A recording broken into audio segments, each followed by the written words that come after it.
ใจ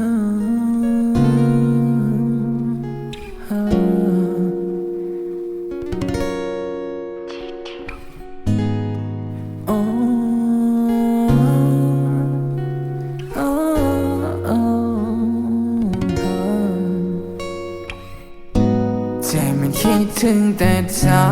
ว่าจะมีเพียงแต่เจ้าและ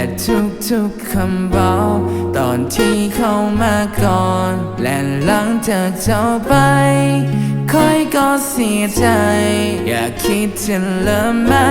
แต่เป็นไปบ่ได้ยังคิดหอเจ้าทุกคำทุกคืนที่นอนหลับตาแล้วคิดตอนเจ้าว้าวทุกเรื่องทุกเล่าที่เฮา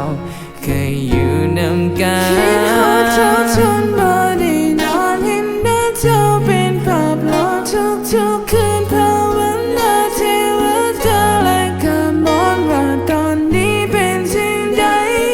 เจ้าที่อยู่ใสถึงเฮาจะห่างไกลให้ใจกับเจ้าไปที่คืนลา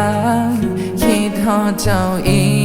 กแล้วกันหูดีความทรงจำดีๆมันบ่มีอีกแล้วเท่านี้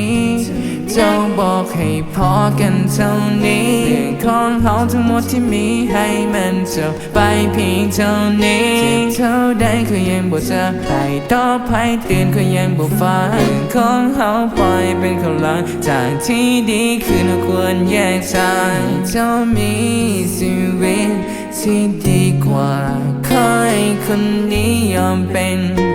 คนเห็นแก่ตัวคิดหาเจ้าจนบ่